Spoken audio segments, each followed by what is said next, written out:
Bien, muy buenos días. Con este video pretendo explicar a través del mismo el procesamiento estadístico que se le ha realizado a los datos obtenidos en la entrevista que aplicó la profesora, la licenciada Mervi Zambrano. Bueno, en primer lugar, empecemos por repasar parte de iniciar con el trabajo, el título del trabajo que la profesora ha venido desarrollando: el duelo ante la muerte de uno de los padres en hijos adolescentes.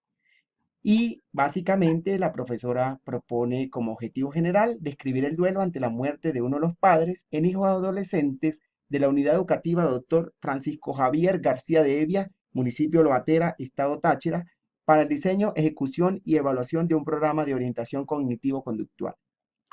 En los objetivos específicos tenemos que identificar las etapas del duelo ante la muerte. Básicamente, ahí en la parte teórica ya hay diversos estudios sobre la identificación de las etapas de la muerte, tal como veremos a continuación. Tal como se refiere teóricamente en este artículo, el duelo en los niños, la pérdida del padre y la madre. También hace referencia al duelo en los jóvenes, ¿no? Aquí en esta sección de este artículo muestra las manifestaciones del duelo en niños y adolescentes, haciendo referencia a las etapas que ya se conocen y que están bien identificadas, y lo que se busca en este estudio es verificarlas y tratar de identificar otras etapas o manifestaciones atípicas durante este proceso emocional, como es el duelo en los niños y en los jóvenes, ¿no? También se busca diagnosticar, pues, detectar las reacciones emocionales, como vimos, los síntomas orgánicos, y diseñar un programa de orientación cognitivo-conductual para la disminución del duelo, ejecutar un programa de orientación cognitivo y evaluar los logros alcanzados con la ejecución del programa de orientación cognitivo-conductual. Para identificar las etapas del duelo, diagnosticar reacciones emocionales y detectar los síntomas orgánicos, la profesora ha desarrollado un text, y ese text, que es un instrumento de evaluación, de observación, de identificación de indicadores, de ítems, perdón, de variables que son implícitas. eh, Se ha desarrollado un text, y en ese text, eh, perdón, se ha desarrollado primero una operacionalización de variables que tiene tres dimensiones: la identificación de las etapas, las reacciones emocionales y los síntomas orgánicos padecidos durante esta etapa. Ha desarrollado varias preguntas o ítems que se ven reflejados en un instrumento, el cual se aplicó a una totalidad de 15 estudiantes. El instrumento está basado en una escala de medida, la escala de Likert, que consta de 5 opciones: totalmente de acuerdo, indeciso, en desacuerdo y totalmente en desacuerdo. Consta de 36 ítems agrupados, verificando cada uno de los indicadores. Nosotros, en el caso especial del trabajo que vengo desarrollando, he utilizado el sistema estadístico SPSS. Es una aplicación que permite procesar los datos obtenidos de diferentes instrumentos, encuestas y censos, y hacer todo el estudio estadístico. Bueno, aquí vemos la operacionalización de variables, básicamente las medidas ordinal y los valores que se obtienen. Cada opción viene tabulado o codificado en números: totalmente de acuerdo 1, de acuerdo 2, indeciso 3, en desacuerdo 4, totalmente en desacuerdo 5, para un total de 15 entrevistados y 36 ítems. 15 entrevistados y 36 ítems, como lo pueden ver a continuación, ¿no? Bueno, aquí yo le he hecho analizar, he hecho análisis de fiabilidad, he hecho estadístico descriptivo, como el trabajo con frecuencia y descriptivo, ¿verdad? Y aquí viene el estudio o la discusión de los resultados que se han obtenido, ¿verdad? Bueno, primero, el análisis estadístico de los resultados obtenidos en el instrumento aplicado es la confiabilidad. Primero, para verificar que el instrumento sea confiable, uno aplica la confiabilidad del instrumento. Este método es un método de consistencia interna basado en el alfa de Cronbach, que permite estimar la fiabilidad de un instrumento de medida a través de un conjunto de ítems que se espera que midan el mismo constructo o dimensión teórica. La validez de un instrumento se refiere al grado en el que el instrumento mide aquello que se pretende medir. Y en este caso, nosotros, o la profesora Mervis, pretende medir es o verificar las etapas del duelo que se experimenta en los jóvenes y adolescentes y niños durante estas etapas emocional que pueden llegar a vivir. La medida de la fiabilidad mediante el alfa de Cronbach asume que los ítems medidos en la escala tipo Likert miden un mismo constructo y que se están altamente correlacionados. Cuanto más cerca se encuentren en el valor del alfa 1, mayor es la consistencia interna de los ítems analizados. La fiabilidad de la escala debe obtenerse siempre con los datos de cada muestra para garantizar la medida fiable del constructo en la muestra concreta de investigación. Como criterio general de George y Mallory, que cuando le envíe el correo va a quedar adjunto este artículo para que lo tengan al momento de expresar la fuente, a pesar de que estoy haciendo referencia de una vez, lo puedan tener en soporte digital. Sugiere las recomendaciones siguientes para evaluar las coeficientes de alfa de Cronbach.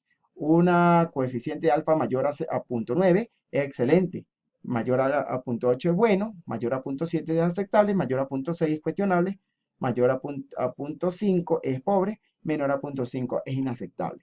Al realizar los cálculos de la confiabilidad para el instrumento aplicado por la profesora Mervis, obtuvimos los siguientes resultados.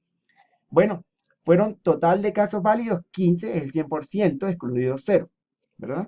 Y la estadística de la fiabilidad es el alfa de Cronbach que la profesora ha sido de 0.704 y el alfa de Cronbach basado en elementos estandarizados es de 0.652 para un total de 36 elementos. Si nosotros vamos, el 0.704 corresponde aquí. Es un alfa de Cronbach aceptable, ¿ok?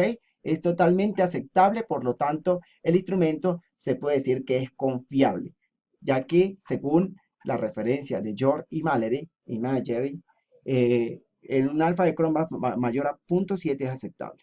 ¿Ok? Luego vemos las estadísticas de elemento de resumen. La medida del elemento, la media de 3, o sea, se mostró mucha indecisión a la hora de procesar todos los datos. La varianza del elemento es 1.12. Hubo respuestas muy aleatorias, muy dispersas, y eso hasta cierto punto hace que nuestra alfa de Cronbach no se acerque tanto al 0.9 esperado, que es excelente, o al 0.8. ¿Ok? Y en las estadísticas de escala, en la media de 100.9, desviación estándar 11.32, que es una desviación estándar muy alta para lo que comúnmente se espera para tener una muestra de 15 personas entrevistadas, ¿no? En cuanto a los coeficientes de correlación intraclase, el coeficiente de correlación intraclase se utiliza para estimar los valores comparándolos con valores estándares para medidas sujetas o medidas ya prediseñadas que vienen en la librería de SPSS. Medidas únicas 0.62 y medidas promedio 0.704. Si ustedes ven, estos valores corresponden al alfa de Cronbach estandarizado y el alfa de Cronbach obtenido en el instrumento. El límite inferior es 0.21, la diferencia mínima y la diferencia máxima es 4.32. Estos coeficientes de relación intraclase es lo que me dicen que se utilizan para definir coherencias, ¿verdad?